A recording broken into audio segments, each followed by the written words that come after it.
Good day, everyone, and welcome. My name is Rudy Page, and welcome to another of our series, a chapter from my life and book.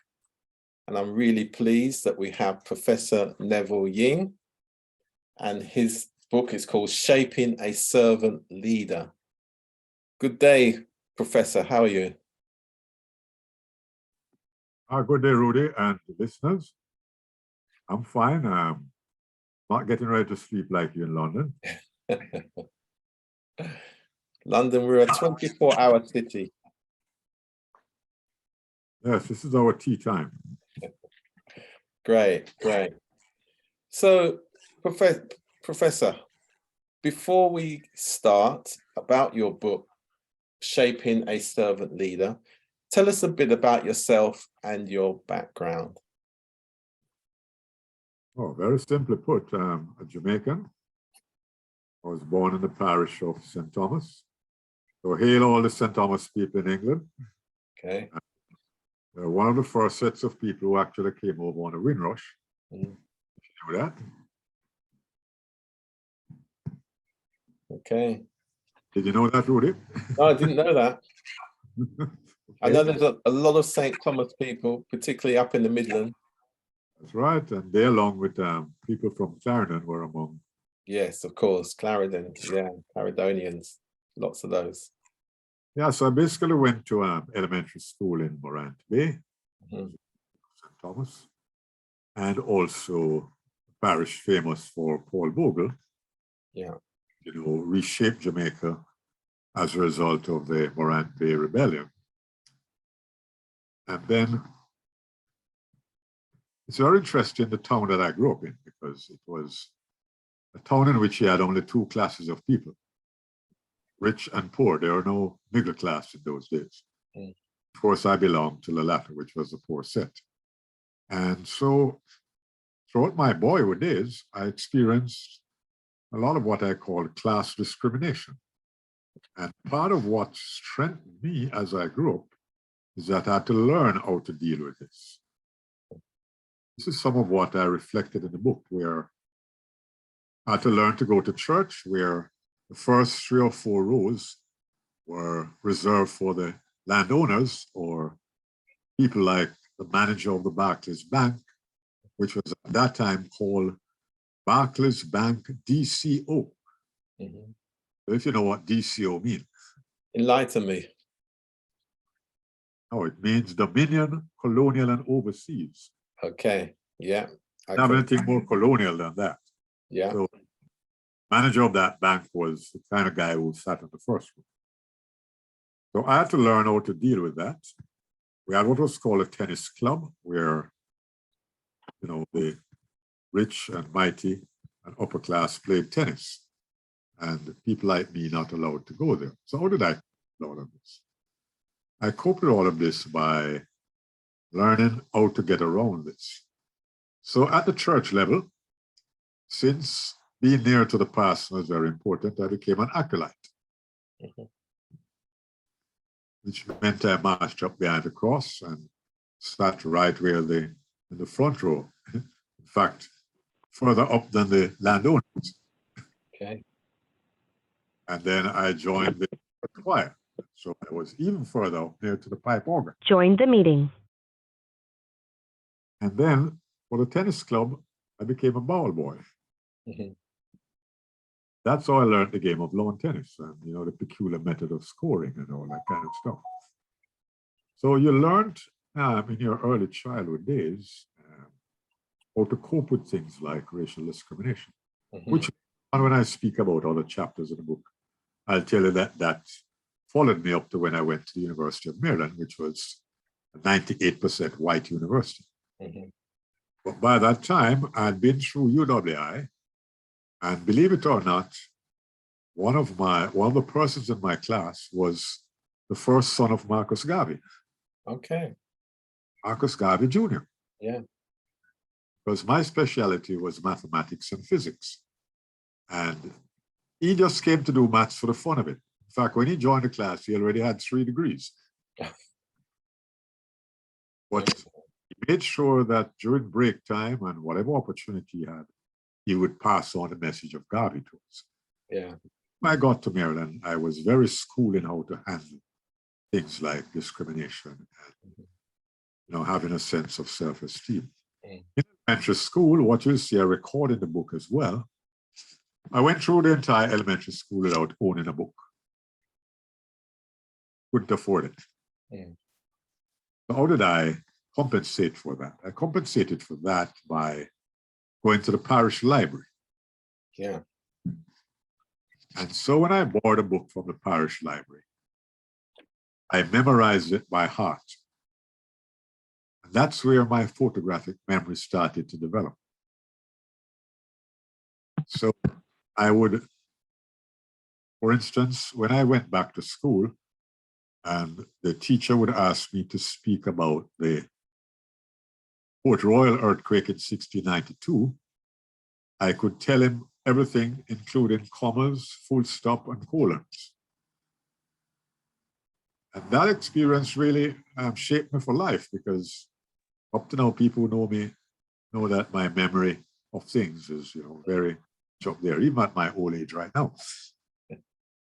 So that's another point I wanted to make in the book, especially to young people, which is that, and by the way, I was very pleased after the book was launched, but one of the big companies in Jamaica actually donated copies of the book to all the parish libraries in Jamaica. Excellent. Because they wanted youngsters to read that story to show that even if you don't have a book, Mm-hmm. The parish library is a very important part of Yeah, and that uplifting of oneself from Right. humble origins as well. The other part of it was having a good teacher and a good mentor. Mm. My teacher, by the way, is the father of Earl Jarrett. You all know Earl Jarrett, who is the CEO of Jamaica National. Yeah. Father was my teacher, and he always said to me that, you have potential. I didn't even know what was the meaning of that word at the time. And that I was going to be an exhibitioner. I didn't even know what that meant either. But the long and short of it, in those days, you did what was called the Jamaica local exams. Yeah. I sat the exam, and then my mentor, who turned out to be my mentor and lifelong friend, and was DRB Grant, and he became the father of early childhood education in Jamaica. Those of you younger folks who don't know that, you need to read up that history. If you want to know who was the father of early childhood education in Jamaica, just make a note of the name DRB Grant. But he was my headmaster. So to cut a long story short, when the results came out, I was at home and they called me, summoned me to the headmaster's office. He showed me my name and I said, yeah. But then I didn't know why my name was in this document. But at the same time, I was the leader of the boys' choir for the Jamaica Festival. And I thought that it was about the festival competition. The Jamaica Cultural Development Commission run these festivals. You have parish finals and you have national finals. Yeah. Well, in the parish finals. So I thought that was what my name was about. Well, my headmaster really was blown off. He thought this guy's, I was very dense. I didn't understand what he was talking about. So he decided to point out to me very slowly that the document is called the Jamaica Gazette. It was the first time in my life I was hearing about the Gazette. Well, Natalie, you work in the court system in Jamaica. You know what a Gazette is. Mm-hmm. That is what you publish important government information. Yeah. In those days, it was the vehicle through which you publish exam results. Nowadays, it's published by the Gleaner and so on. Yeah, it was a paper of record. Yes. Mm-hmm. And he said to me, do you know why your name is in this section of the Gazette? I said, no.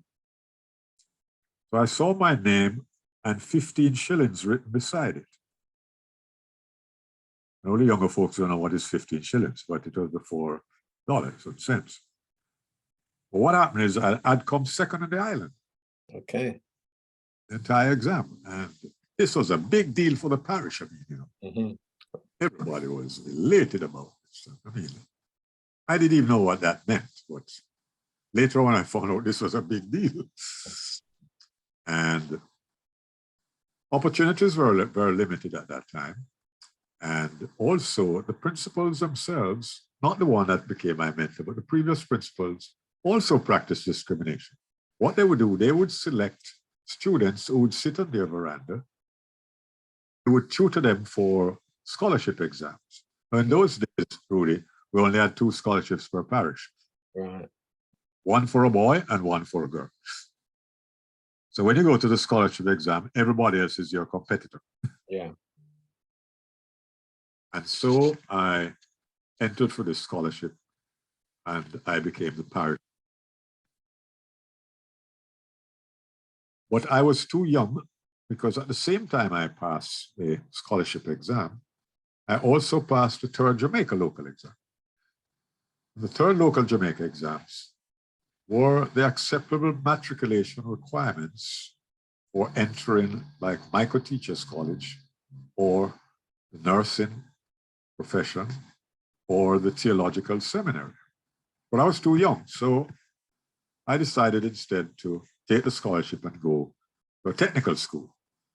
And I wanted somewhere far from home, so I decided to go to Lintel Technical. Wonderful life.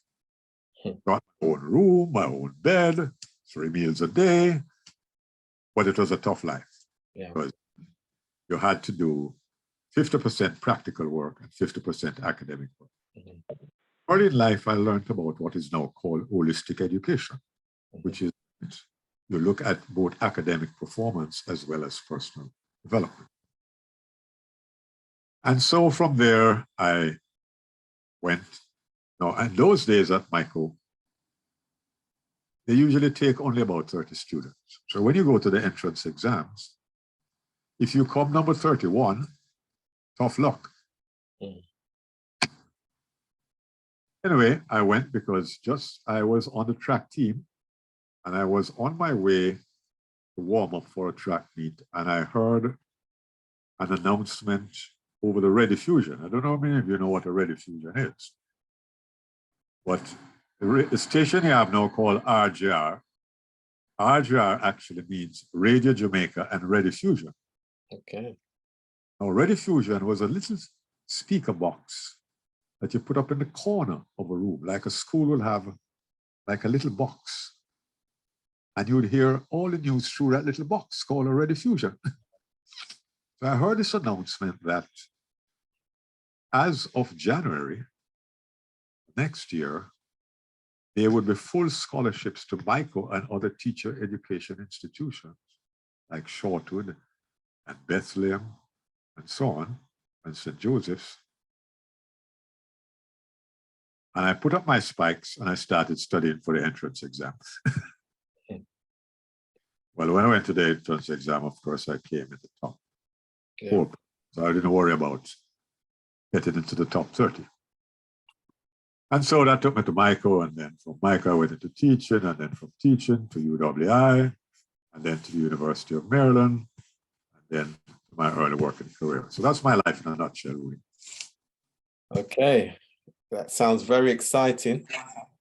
And we're going to talk a bit more about that in terms of the shaping of you to become a servant leader. And having said that, the servant leader model has always been of interest to me.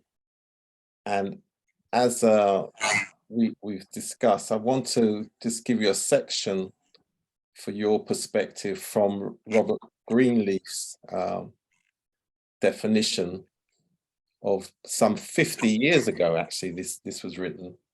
And just a section of it that I'm always particularly interested in. And this is around the values of servant leadership. And what it really says is that the difference that manifests itself in the care taken by the servant leader first is to make sure that other people's highest priority needs are being served. The best test and difficult to administer is, do those served grow as persons? Do they, while being served, become healthier, wiser, freer, more autonomous, more likely themselves to become servants?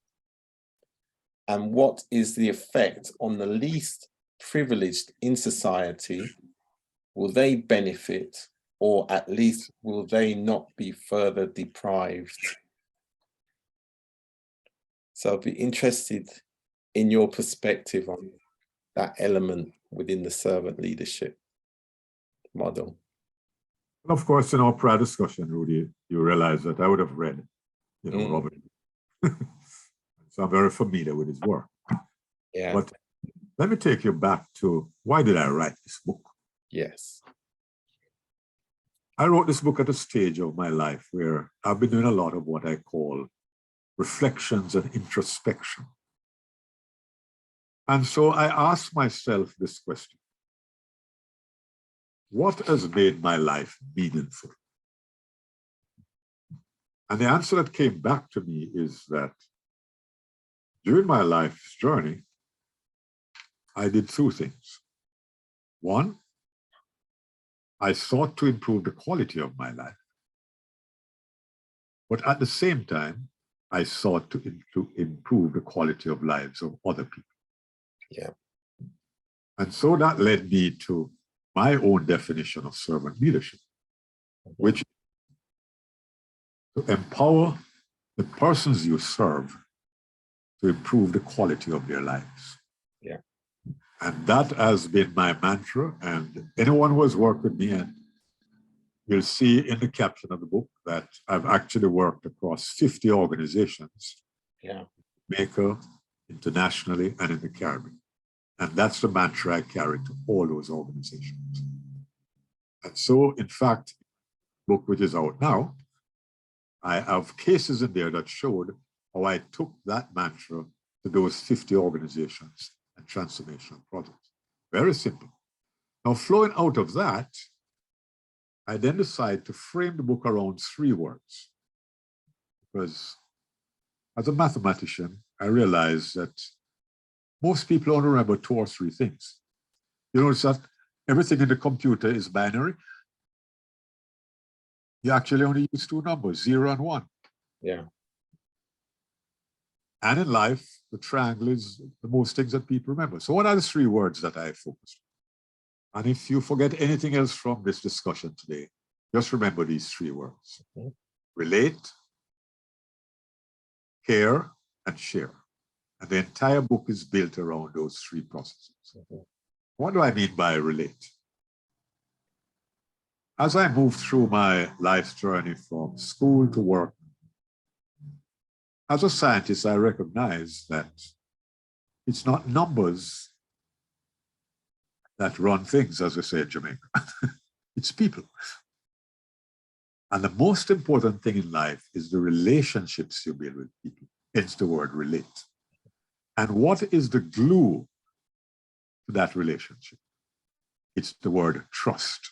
Absolutely. And so what I've mentioned in the book throughout is you must spend your time building trust between yourself and the people you serve, because that opens up a portal for them to relate to you and to trust you and allow you to lead. And one of the stories that I use to illustrate that in the book is the story of a friend of my mother. Now, this friend of my mother, her husband migrated to England. So I'm glad I'm talking on this program, because you know a lot about the Windrush era. Yes, indeed. Migrated during a period of the Windrush.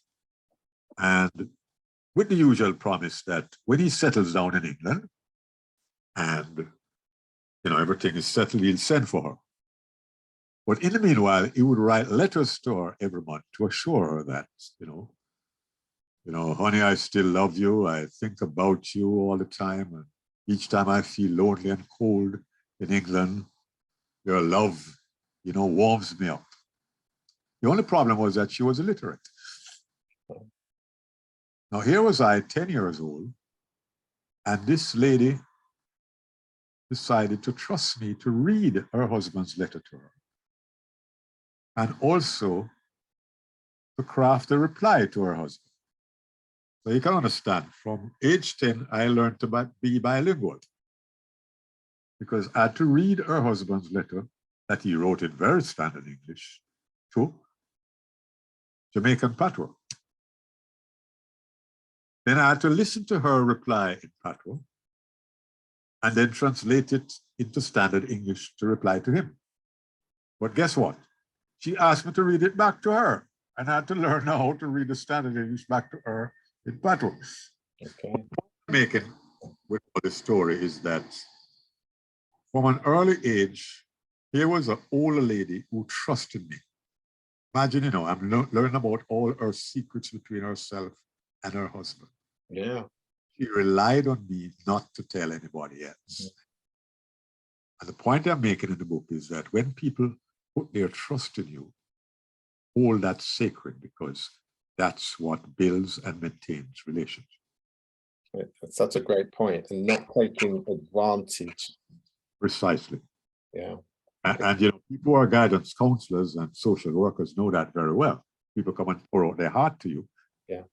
And they expect you to keep that information confidential. Before you go ahead, let me just remind everybody of those 3 words again: relate, care, and share. Share. That's all I'm going to talk about this afternoon. Great. I go now to care. Care is really what you mean by providing people what I call psychological and spiritual support, especially when they are going through hardships. And in my second book, I speak about emotional intelligence, and the section of it which speaks about empathy, how you empathize with the needs of persons. But it's not good enough to empathize. You have to also take action to show that you understand people's hardships. So, what story did I use in the book to illustrate that? The story I used was how my mother and myself took care of a relative who had mental health problems. He was a very intelligent man, about 6 feet tall, very impressive looking man. But he had this fear that persons are coming at him. And so I would watch this big, tall, strapping man cringe and hide behind a door and tremble when this phobia overtakes him. His wife could not deal with the problem, and so she asked my mother to take care of him. So as a little boy, I had to converse with him. In the mornings, I had to take his clothes up to her, get a new set of clothes. I had to take back his breakfast at lunchtime. While I'm at lunchtime from school, I had to take lunch, and in the evening I had to do the same thing. And I watched my mother took care of that gentleman until he came back to normal. And he was a very intelligent and very qualified man at one of the most important jobs in the town. So that story to me illustrates what we mean by empathizing and taking action, empathy that you have for people. The other one that I mentioned is share.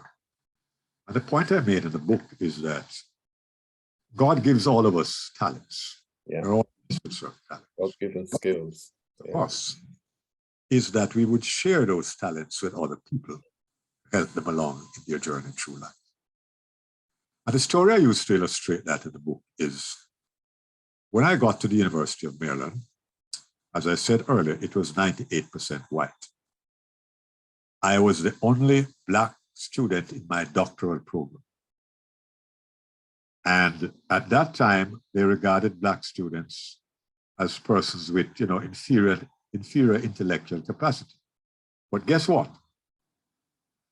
I was far ahead of even the final year students in the doctoral program in the area of statistical analysis. And so this white friend of mine went to his doctoral dissertation, and he was turned back because his statistical information was in a shambles. So he called me at about 7 o'clock one morning. He said, Neville, I've been up all night looking through these figures and I'm not making any sense out of them. So I said to him, if you're staying up any longer, you still won't make any sense out of them. So I tell you what, go and get some sleep. I'll meet you at the library at 10 o'clock. I'll go through your statistical analysis with you.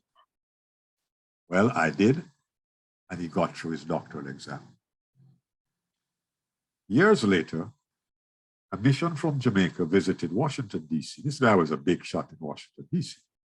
And he said to them, where are you from? They said, Jamaica. And are you from Kingston? They said, yes. Do you know Neville Ying? They said, yes. What can I do for you? So when they came home back, they said, what did you do for this guy? Because after we call your name, you know, he would open up everything in Washington to us. So the point I'm making is that here was I sharing my skills and expertise in a situation where I was discriminated against. Yeah, yeah. So that's that act of kindness, then years later. That's right.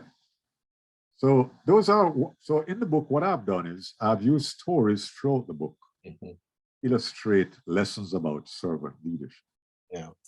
And if you want to hear some more, I will tell you some more. I mean, those who know me know I'm a storyteller. Absolutely. And So, just to throw in some humor, I learned the storytelling technique from Sir Philip Sherlock, who was early vice chancellors of the University of the West Indies. So the story goes like this, and you'll see it in the book when you read it. You know, when you go to university, they have what is called a matriculation ceremony, which is when you're just entering and the vice chancellor is going to give you a big speech about how you should conduct your life throughout your study career and how you should take things seriously. But Sir Philip started the matriculation requirement with ceremony rather with this story. In those days in Jamaica, all the different Caribbean countries would send students. So you'd have students from Trinidad, Barbados, Grenada, St. Lucia, name it. They would all be at Mona. So Sir Philip started the matriculation ceremony with this story. There was a student from Trinidad, and after 3 months, his girlfriend from Trinidad did not hear from him. So she wrote him and said, what do the girls in Jamaica have that I don't have? And he wrote back to her to say, the girls in Jamaica don't have anything you don't have, but they have it right.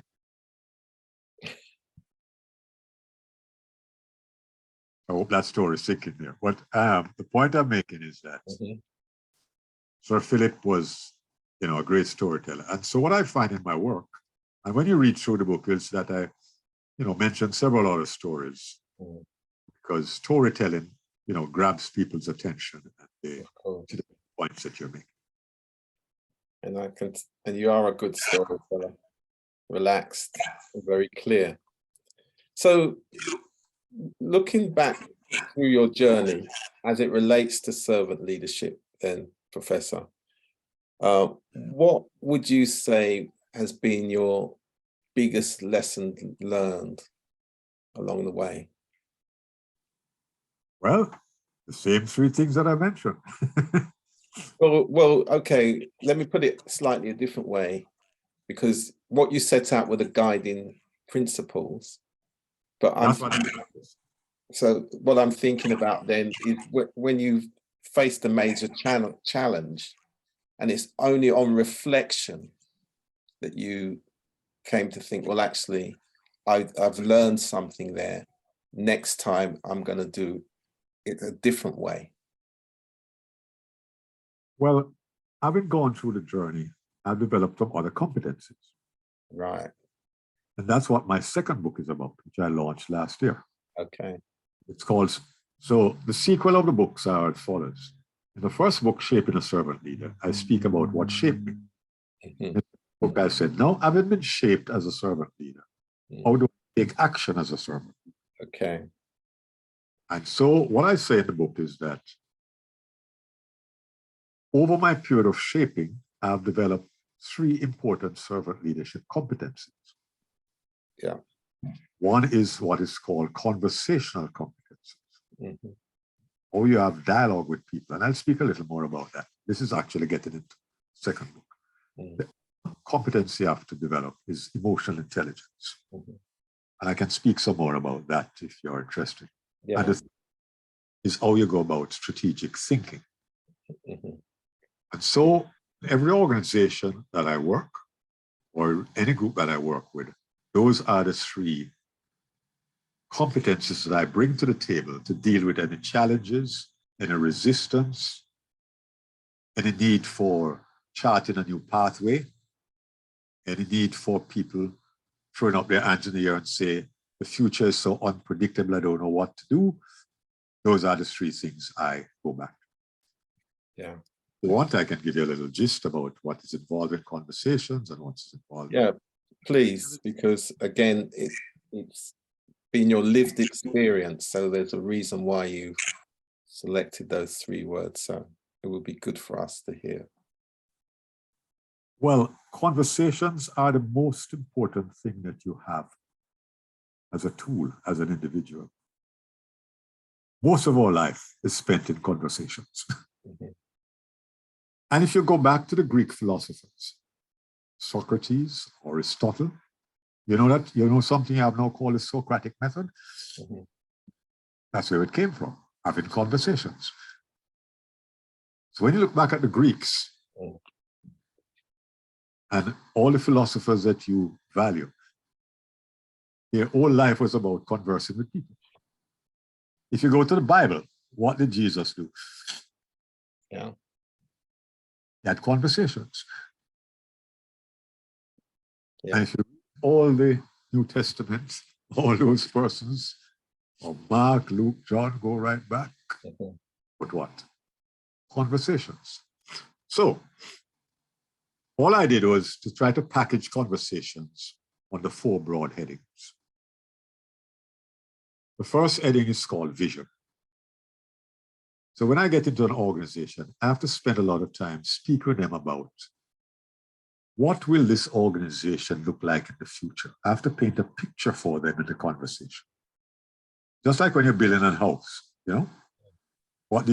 You get an architect to give you an architect impression, or you get an artist. Visualize that finished. Precisely. People have to visualize what the future looks like. Yeah. So your first conversation is really, what does this organization look like? And in the second book, where I'm coming from is that we are now being battered by what we call disruptive forces. Mm-hmm. Up to last year and early this year, one disruptive force was COVID-19 and its variants. Mm-hmm. And it changed our entire life. Yeah. How we live, how we work, how we do business transactions, all of that changed. Going along with that, you have this exponential change in technology. Mm-hmm. I think now the world is digitalized. So you're into now a world of digitalization. So you have to tell people, now, how do we cope with all this? The third thing is that we're now trying to cope with climate change. Temperatures are rising. Places that didn't have winter before. Well, you have always had winter in England. But in Jamaica, a couple of weeks ago, we had temperatures going down to 45, 40 degrees. Unheard of. And so there's a whole literature now around, and you have COPs, and all nations are meeting now talking about how do we respond to climate change. Yeah. Then now, complicate things even further. You have nations fighting for supremacy. Everybody wants to be number one in the world in the economy. Everybody wants to be number one in technology. Everyone wants to be number one in nuclear energy. And so, to give you a picture about that, we have coping right now with the Ukraine-Russia war. And you can see how that impacted us. Now, the question to an organization now is, how do you plan a future in this kind of scenario? That's what your conversation is about. Mm-hmm. Next conversation is what we call creativity conversation. So this is a problem we're facing. What are the creative ideas we can all come up with in order to be sustainable and to be resilient? And so I spend a lot of time having these conversations. Such a great point, because as we know, creativity is one of the best ways of solving complex problems. Precisely. And so I'll speak a little bit about that when I get to that section. Mm-hmm. The third conversation you have now is about relationships. Mm-hmm. You have to find out whether, as a leader, do people trust you? Because you're going to lead them to what I call in the book, the uncharted waters of radical changes. And people are going to be very fearful. Yeah. Takes courage to lead.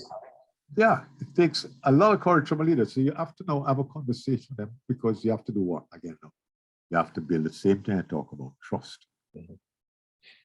And they not only have to trust you, they have to trust each other. Because that is what is going to lead to what you call team spirit and teamwork. Yeah. And the fourth conversation is about implementation. So we don't want people just to give you some nice sounding words in the discussion. We want them to give a commitment to action when we're finished. Exactly. And as we say, implementation is key to attainment. Precisely. So those are the four conversations I have in terms of using my servant leadership skill. Great. Want to hear about emotional intelligence? I can go on to that. Yeah, let's go with that. I think that's important. I don't hear from my audience yet, but anyway. I'm going to bring them in a moment. All right. Now, if you go back to, Daniel Goleman and all of those authors, they have really put the whole emotional intelligence on the map. And it's built around what they call 4 domains. And these are what we call self-awareness, self-management, social awareness, and again, relationship building and management. So what do they mean by self-awareness? What they mean is that you have to be aware of your emotions. Because if you're not aware of them, you can't manage them, which is the second part. And so if you realize that you are somebody who lose your temper very easily, you must know that about yourself. If you're annoyed when people that you don't like talk, some of us don't hate to hear anybody who don't like say anything. You need to know that that is something about you. The next part is, how do you manage this? Which is the self-management. So you have to manage, you have to have self-control, your emotions. And you have to find mechanisms for controlling and managing your relationships. And the area is when you have to interact with other people, just like a leader in an organization, you have to find a way of what I call accommodating a variety of viewpoints and a variety of personalities. So you're going to be interacting with people from different religious backgrounds, different sexual orientations, different views of life. How do you do this? And there's a level of self-discipline within that, isn't there? Precisely. So that's the third area in the emotional intelligence. And fourthly, of course, is how do you use all of this to build relationships with people? So I just created a test last year because there are very few tests that you have now what is called EQ, your emotional intelligence quotient. A lot of times we used to talk about IQ. So now you have tests called EQ. So I have my own test, which I'm using now. It's called EQ. And a number of persons are using it and finding it very useful to tell about themselves because they really want to know. Great. Now, the other part I would mention is that the proponents of emotional intelligence combined their thinking with persons who deal with what we call transformational leadership. Yes. And up with what is called the 4 I's. So if you go back to Bass and those theorists and combine that with Daniel Goleman, you'll see that they come up with these. And what are these 4 I's? The first one is called idealized influence, which means how do you get people to trust you about this vision that you're putting to them? The second one is intellectual stimulation. How do you get people to start to think creatively? So you see the similarity between that and the conversation. Mm-hmm. So you have to have that conversation now to bring out that intellectual stimulation. And you have things like individualized inspirational motivation. In other words, you know, when I was an Army cadet, you don't go on the drill section and say, stand at ease, come to order. In other words, you can't be pian as we say in Jamaica. Clear and concise, you would say. And you have to be inspirational. Absolutely. When you're finished talking, it's like the entire room or company must move behind you. Now, if you watch the great speakers of the world, Nelson Mandela, Barack Obama, yeah, you're finished delivering. Or Michael Manley. Yeah. Great. Great. The entire nation moves around them. Yeah, of course. Inspirational. And then the last one is, of course, individualized consideration, meaning it's back to what I talk about, this thing about empathy. Mm-hmm. The last thing I'll mention is that they have also put together how emotional intelligence influences your leadership style. Mm. There are about 6 leadership styles that involve emotional intelligence. So it's all of that package I put together when I go to work with an organization. And the third area that I mentioned in the book, in the second book, is strategic thinking. I noticed that I didn't say strategic planning, because now I don't deal with strategic planning any longer. Mm. That's an outcome of strategic thinking. Yeah. And if you listen to Earl Jarrett when he launched my second book, he says, please remember that the first aspect of strategic thinking is what? Thinking. A lot of people miss that word, you know, you have to think. Of course, of course. And so I spend time getting people to think, come up with new paradigms, question the existing things. You have to be willing to question the status quo. Things can't be like how they are. Even the direction. Yeah, don't only question them, you have to come up with alternatives. That's right. And so what you have to do now is help people to plot different pathways. Yeah. Life is not just about one scenario. Now, the fact of life is that some of the things you plan, not all of them are going to succeed. Yeah. So part of strategic thinking is risk-taking. Exactly. And sometimes you do have to take the maximum path of resistance in order to achieve your goals. Well, you know how I deal with that, Rudy? Mm. My years of work, the persons I work closest with are people who don't like what I say or are totally against what I'm proposing. You know why? Because when I convert them, they are my greatest ambassadors. Absolutely. So I spend a lot of time with people in organizations display resistance. Yeah. Because the payoff is that when I get them on board with me, that's right. And one of the important things in that process, which I also mentioned in the second book, is always bring to the table what we call your authentic self. Let people know your strengths, your weaknesses, your flaws. You're not a perfect human being. Don't let them hold you up like a god. Of course. Right. I'd like to, the final question relates to, and of course, we've heard from you, from your book, and you've given great examples of the challenges you faced and also how you dealt with them. What advice would you give to young people who face similar challenges as they embark on their leadership journey? Apart from saying read the introduction, but anyway, that's just a joke. What I say in the introduction to the book is learn how to use hardships, Great. a mode of inspiration. Mm.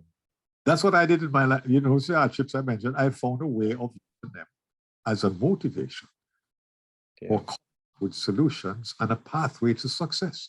Mm. So don't get depressed. You're not the only person who goes to school without lunch all day. I mean, I went through school where I only took lunchtime. I didn't have any lunch. As I said, I didn't have money to buy books. But that didn't stop me from finding alternative ways of going forward. Yeah, resilience. Building myself what is called two important things. Yeah. Self-confidence and self-esteem. Yeah. I must have confidence in my abilities to succeed, and I must have a view of myself that I'm somebody of value. With those two things, you can move mountains. Great. That's young people.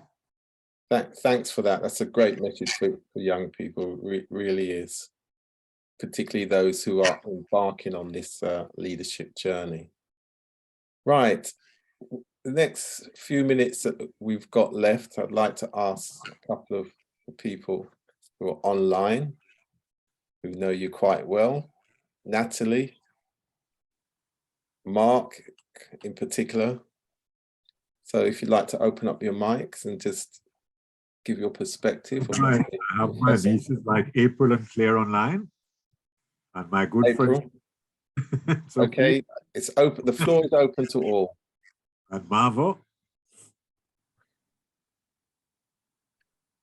So you have some people here who I know. Yeah, hi, Cynthia. Okay, they're shy for the moment.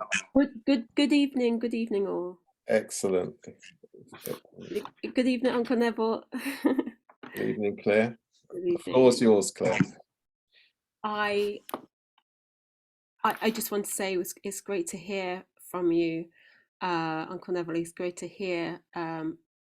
Unfortunately, I was a little late coming on because I was dealing with the dinner and everything. But I've actually have your two books in my Amazon book basket now to purchase. I'm looking forward to these. I don't really have a question. It's because you were saying let someone speak, so I just put. It can be a testimony. It doesn't have to be a question. Just support. Yeah. I do remember. I actually introduced Uncle Neville to Google, and I asked him, "Have you Googled yourself?" And he's like, "No." And then I got open the browser, and then brought up Google, and then put in Uncle Neville's name, and then I just left you there, didn't I? Because you were fascinated. You had no idea what was on there, that there was so much information on the internet about you. How was that? Yeah, please now clear that I'm now very facile with technology. I've given virtual lectures and all kind of things, and putting people in Google Rooms and all that. Well, I feel honored that I was an instigator in that. Yes, I'm glad you gave me my first lesson. Thank you. Thanks for that, Claire. Okay, Prof, I'm going to ask you a question because of, I guess, how we kind of met and the work that you've done, which is of significance to us in the UK, in Canada, in the USA, and that's the diaspora movement. And what do you feel has been your greatest achievement? Because you've done a tremendous amount of work in terms of the diaspora involvement with Jamaica. Wow. Let's start by saying this is I'm celebrating my 20th year of involvement with the diaspora movement. And I've seen certain structures built, like, the government having a whole department that deals with diaspora affairs in the Ministry of Foreign Affairs, Foreign Trade. We had the Diaspora Institute, which, by the way, we want to revive. There are some important structures that we have developed. You have had an advisory board, which has now translated into Global Diaspora Council. Lots of discussion on that. All these are aimed at diaspora engagement. But one of the things that stood out in my mind actually is a project I conducted called the Diaspora Youth Connect Project. Because one of the big problems we have in the diaspora is how do we have a succession plan where younger people will succeed the older folks who have this great affinity to Jamaica. And so we had this project where young diaspora members came down and worked in 8 inner city communities and transformed the lives of young people there, taught them how to set up and run their own business. And that project went so well. I teamed up with CUSA International and several other partners in Canada, the US, and the Caribbean. And now they want to replicate that project in Guyana. So, that to me was one of the great, how we start to put young people on a path where they can see that they can now have an influence in making a significant contribution. Great. Right. So my next point, I thought Mark was going to come in for a moment. Right, we're not going to quite get him yet. Right, so Mark not saying anything, but anyway. I think he's got a dodgy line. Right, okay. In closing then, I would just like to remind everybody there are 2 books, Shaping a Servant Leader, and they're available on Amazon. Professor, are they available anywhere else besides that? Any other places? No, it's the main place, and it's in 3 formats. You have the e-version, which especially younger people like, but even younger people still like the hardback and the paperback version. So, of course, choice. And they have a pretty good job on the e-version as well. So pick your choice when you go to Amazon.com. Excellent. So I want to thank you very much. Put reviews on it after you've read it. Okay, definitely put the reviews on. And this program will be rebroadcast on Fresh FM Radio London over the next few months. And this has been a great dialogue with you. And it's part of our Black History season. So Black History season for us runs from February through to October. And this particular dialogue, a chapter from my life and book. And it's been really interesting, Professor Ying, and look forward to speaking to you soon. Thank you very much, everybody. Take care. Always a pleasure talking with you. And thank the listeners that came on and those that will hear the rebroadcast and those that will see it on Facebook and all the media that's available to you. Thank you, Uncle Neville. Was that April? Yes, yes. Sorry, I was in a meeting that overran, so my apologies for being late. Yes, so I'm sorry. I'm glad to hear that I will be able to hear it all from the beginning, because what I heard was very inspirational and very interesting. And so I'd just like to congratulate you for everything that you've achieved. And I'd also like to say that it's important.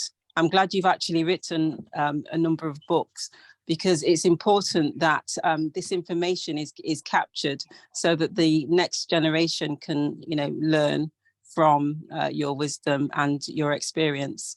So thank you. Well, as I said at the launch of my second book, the only thing I have at my age is experience and wisdom. That's what I try to share. Thank you, April. You're welcome. Two very important aspects of life. Thank you and good night to everybody.